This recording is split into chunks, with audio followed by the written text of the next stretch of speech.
very pleased to welcome Ms. Jennifer Ring from Systemiq, all the way coming from London.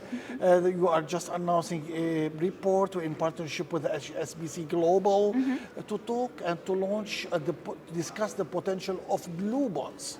Who doesn't know the green bonds? We all know also the Sukuk bonds, but the blue bond. Why are you in the Middle East and why today? Well, we're in the Middle East because we know that there is a thriving and growing sustainable ocean economy here. We know that governments, corporates, banks are all interested in this agenda. But we know that, as with every region in the world, there's a massive funding gap that faces the ocean today. And blue bonds are, we believe, one of the most promising emerging mechanisms to mobilize finance at scale for all these new emerging better blue economy sectors. Yeah. So you are in partnership with the HSBC Global, yes. And also it might stretch to other parties such as governments and other stakeholders in the MENA region, correct? And you are in partnership also with an NGO from the United States? With RARE. So the report Yes. was developed by Systemiq in collaboration with RARE and in partnership with HSBC, mainly their APAC and MENAT teams. Yes. In terms of deployment, we know about the deployment of green bonds and also the Sukuk Islamic green bonds. What about the blue bonds? The deployment would be a bit different. How can you outline for us the potential deployment of blue bonds?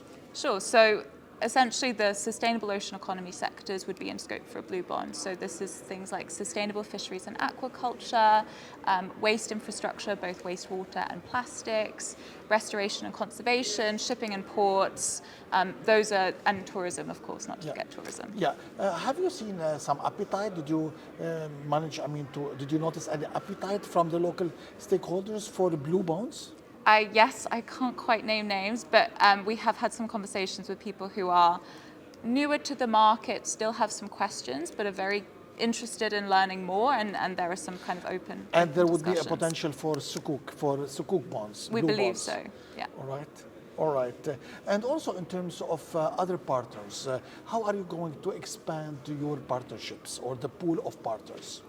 So it's really important because this is an agenda that only works if we have multiple stakeholders involved. So we need governments putting the right policies in place, sustainable ocean plans, for instance. We need DFIs and MDBs scaling up credit enhancement. We need ICMA and other bodies providing more clarity on the frameworks and guidelines that give investors and issuers clarity on what's in scope of a blue bond. And of course, we need the financial institutions, in some cases, to issue blue bonds directly, but also to structure them in other cases. Are you bringing any guidelines in terms of regulations from the UK or from other parts of the world that you would be recommending for the stakeholders in this part of the world? So everybody should look to the ICMA blue bond guidelines that were published last September. But what we're also seeing is increasingly national governments introducing their own blue bonds framework. Correct. So for instance, how would they Philippines differ did from this. others?